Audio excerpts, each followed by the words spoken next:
విశాఖ భీమిలి నియోజకవర్గం పద్మనాభం మండలం అనంత పద్మనాభ స్వామి దీపోత్సవం కార్యక్రమం Bheemili MLA Ganta Srinivasarao, cine hero Bellamkonda Srinivas పాల్గొన్నారు. విశాఖ పద్మనాభంలో వెలిసిన అనంత పద్మనాభ స్వామి దేవాలయానికి కార్తీక మాసం చివరి అమావాస్య నాడు సుమారు 1200 మెట్లకు దీపాలతో భక్తులు అలంకరించి భక్తి శ్రద్ధలతో పూజిస్తారు. చుట్టుపక్కల ప్రాంతాల నుండి వేలాది మంది తరలివస్తారు. ముందుగా కొండ దిగువన ఉన్న కుంతి మాధవ స్వామి దేవాలయం నుండి కొండ దిగువన ఉన్న తొలిమెట్ల వద్దకు ఉత్సవ విగ్రహాన్ని ఊరేగింపుతో మేళతాళాలతో కళాకారుల ఊరేగింపు తీసుకొస్తారు.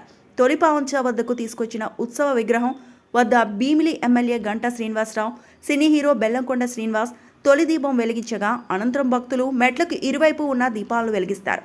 భీమిలి ఎమ్మెల్యే గంటా శ్రీనివాసరావు మాట్లాడుతూ, అనంత పద్మనాభ స్వామి దేవాలయం దేశంలో మొదటిది, కేరళలో ఉంది, తరువాత మన పద్మనాభం ఉంది. ఈ దీపోత్సవం కోసం నెల రోజుల నుండి అధికారులు ఎప్పటికప్పుడు మాట్లాడి భక్తులకు ఎటువంటి అసౌకర్యం కలగకుండా ఏర్పాట్లు చేసే విధంగా చర్యలు తీసుకున్నామని, గతంలో కాకుండా కొండఘాట్ రోడ్ నిర్మాణం కూడా పూర్తి అయిందని, గుడి కొంత భాగం పిడుగుపాటుకి దెబ్బతిన్నా దాన్ని పూర్తిగా ఎటువంటి ఇబ్బందులు లేకుండా నిర్మాణం చేశామని, భక్తుల అందుబాటులోకి తీసుకొచ్చామన్నారు. పోలీసులు అందరూ అధికారులతో మాట్లాడి భక్తులకు ఎటువంటి అసౌకర్యం లేకుండా ఏర్పాటు చేశామన్నారు. సినీ హీరో బెల్లంకొండ శ్రీనివాసరావు మాట్లాడుతూ, అనంత పద్మనాభ స్వామి దీపోత్సవంకి రావడం చాలా సంతోషంగా ఉంది. ఇలాంటి అవకాశం కల్పించిన గంటా శ్రీనివాసరావుకి ప్రత్యేక కృతజ్ఞతలు తెలిపారు. ఇలాంటి దీపోత్సవం దగ్గరుండి చూసే అదృష్టం రావడం చాలా సంతోషంగా ఉందన్నారు.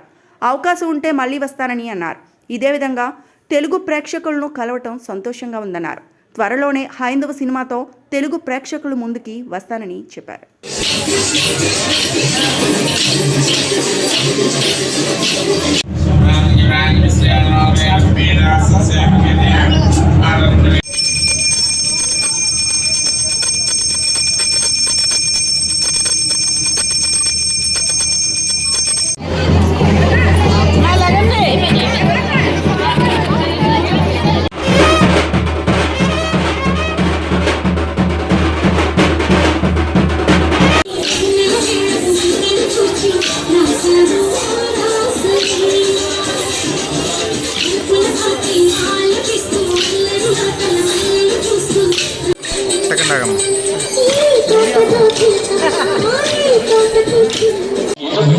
నగరపాలక చెందిన పైడిరాజు అమ్మ మీ కోడలు ఇక్కడ తొలి పావంచ దగ్గర ఎదురు చూస్తుంది.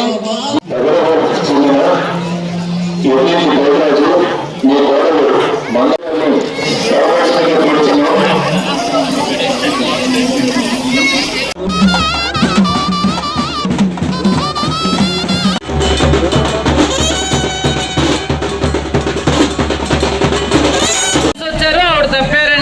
ఆవిడ ఇక్కడికి వచ్చారు. 70 సంవత్సరాలు ఉంటాయండి ఆవిడకి. భీమసింగి నుండి వచ్చారండి.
అట్లాగేనమ్మా అట్లాగే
ఈ కీర్తి వేదిక అందరికీ నమస్కారం. ఎప్పుడా అని 1000 కళ్ళతో ఎదురు చూస్తున్న అనంత పద్మనాభ స్వామి దీపోత్సవ కార్యక్రమం అంగరంగ వైభవంగా ఒక పండగ వాతావరణంలో ఈరోజు ఇప్పుడే స్టార్ట్ చేసుకున్నాం. ఆ పద్మనాభ స్వామి ఆశీస్సులు మనందరిపైన ఉండాలని కోరుకుంటూ, మరి ప్రత్యేకించి ఈ దీపోత్సవానికి సంబంధించి గత నెల రోజులుగా అటు దేవస్థానం అధికారులు, ఇతర డిపార్ట్మెంట్ అందరితో ఇక్కడ కలిపి 2-3 సార్లు కోఆర్డినేషన్ మీటింగు, ఎలా ఏర్పాటు చేయాలి, ముఖ్యంగా క్రౌడ్ మేనేజ్మెంట్ ఎలాగా, ఇవన్నీ మీద కూడా ఎప్పటికప్పుడు రివ్యూ చేసుకొని మరి ఈరోజు ఈ కార్యక్రమాన్ని దిగ్విజయంగా జరగడానికి అన్ని కూడా ఏర్పాటు చేయడం జరిగింది. ప్రత్యేకించి ఈ పద్మనాభ స్వామి యొక్క దీపోత్సవానికి చాలా ప్రాశస్త్యం, ప్రాముఖ్యత, విశిష్టత ఉంది. దేశంలోనే కేరళలో ఉన్న అనంత పద్మనాభ స్వామి, రెండోది మన పద్మనాభంలో ఉన్న ఈ పద్మనాభ స్వామి. దీనికి సంబంధించి గతంలో ఎప్పుడు కూడా లేదనకంటే ఈసారి ప్రత్యేకంగా ఏదైతే ఘాట్ రోడ్డు, ఆ కొండపైకి ఒక చక్కటి ఘాట్ రోడ్ నిర్మాణం, అలాగే గతంలో ఒక పిడుగుబాటుకి ధ్వంసమైన దేవాలయాన్ని కూడా మళ్ళీ మనం పునర్నిర్మించుకొని దాన్ని కూడా శాస్త్రోక్తంగా దాన్ని తిరిగి స్టార్ట్ చేసుకోవటం, ఇవన్నీ కూడా ఈసారి కొత్త విశేషాలు. మరి వేలాది మందిగా భక్తులు తరలివలసినటువంటి ఇప్పటికే చూస్తూ ఉంటే మొత్తం ఫుల్గా ప్యాక్డ్గా ఉంది. ఒక మంచి భక్తి పారవశ్యంతో ప్రజలందరూ కూడా దర్శించుకుంటా ఉన్నారు. ఎక్కడా కూడా ఎలాంటి అవాంఛనీయ సంఘటనలు జరగకుండా అటు పోలీసు కానీ, రెవెన్యూ కానీ అన్ని డిపార్ట్మెంట్ వాళ్ళు చక్కటి కోఆర్డినేషన్ చేశారు. ట్రాఫిక్ సంబంధించి కానీ, లేకపోతే ఇక్కడ ఉన్న మెడికల్ ఇవి కానీ, లేకపోతే ఇతర అన్ని అంశాల మీద కూడా ఎప్పటికప్పుడు ఇచ్చేస్తున్నారు. ఇప్పుడే ఆర్డీఓ గారు కూడా చెప్తా ఉన్నారు. పక్కనే ఒక కమాండ్ కంట్రోల్ రూమ్ కూడా పెట్టుకున్నారు. ఏదైనా ఎమర్జెన్సీ ఉంటే దాని నుంచి వెంటనే మానిటర్ చేయడానికి కూడా పక్కనే కమాండ్ కంట్రోల్ కూడా చేయడం జరిగింది. మరి ఆ దేవుని దయ వల్ల ఈ కార్యక్రమం విజయవంతంగా పూర్తి కావాలని కూడా కోరుకుంటూ, ఆ పద్మనాభ స్వామి యొక్క ఆశీస్సులు మనందరిపైన ఉండాలి. ముఖ్యంగా మన రాష్ట్రం పైన అటు అభివృద్ధిలో కానీ మిగతా అన్ని వీటిల్లో కూడా చక్కగా మన రాష్ట్రం ముందుకు సాగాలని చెప్పి కూడా మరొకసారి ఆ దేవదేవుడు కోరుకుంటూ, ఆ అనంత పద్మనాభ స్వామి దీపోత్సవంలో పాల్గొని ఆ దీపం వెలిగించే భాగ్యం నాకు కలిగినందుకు, ఆ అదృష్టం కలిగించినందుకు కూడా మరొకసారి ఆ దేవదేవునికి నమస్కారాంజలు తెలియజేసుకుంటా ఉన్నాను. ధన్యవాదాలు. Thank you. ముందుగా పద్మనాభ స్వామి వారికి వచ్చి ఆశ చూడని అదృష్టంగా ఫీల్ అవుతున్నానండి. ఇంత గొప్ప అవకాశాన్ని అందించిన గంటా శ్రీనివాస్ గారికి నేను మనస్ఫూర్తిగా ధన్యవాదాలు తెలుపుకుంటున్నాను. ఇంత అదృష్టం అనేది స్వామిని దర్శించడం అనేది చాలా చాలా ఆనందాన్ని ఇస్తుంది. అండ్ కోటి దీపోత్సవం చూస్తుంటే చాలా అద్భుతంగా ఉంది.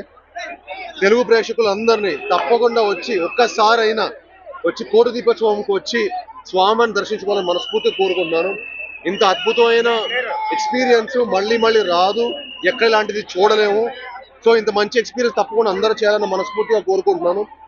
భీమిలి ప్రజలందరికీ ఇంత గొప్ప అదృష్టాన్ని, ఇంత గొప్ప అవకాశం ఇచ్చిన గంటా శ్రీనివాస్ గారికి మనస్ఫూర్తిగా ధన్యవాదాలు తెలుపుతాను సార్. సార్ మీరు ఎప్పుడు ఇలాగా పిలిచినా నేను ఎప్పుడు రావడానికి రెడీ సార్. నిజంగా great sir, hats off to you. మీరు నిజంగా ఇక ప్రేక్షకులకి ఇంత అద్భుతంగా చేయడం అనేది ఇక అనందినో భీమిలి ప్రజలందరూ అదృష్టం. సో మీరు కూడా చాలా థ్యాంక్స్ సార్. పురోహితులకి, పండితులు వాళ్ళందరూ కూడా చాలా థ్యాంక్స్. ఇంత గొప్ప అదృష్టం స్వామివారు నాకు ఇచ్చినందుకు, గంటా శ్రీనివాస్ గారికి ఇచ్చినందుకు మనస్ఫూర్తిగా మరి ఒక్కసారి ధన్యవాదాలు తెలుపుకుంటూ, ఇక్కడ వచ్చిన మీడియా వాళ్ళందరికీ మనస్ఫూర్తిగా ధన్యవాదాలు తెలుపుకుంటూ, తెలుగు ప్రేక్షకులందరికీ థ్యాంక్ యూ అండి. Thank you very much. Naidu హైందవాన్ని చేస్తానండి. సో మరిన్ని అప్డేట్స్ మళ్ళీ తెలుస్తాను. Thank you.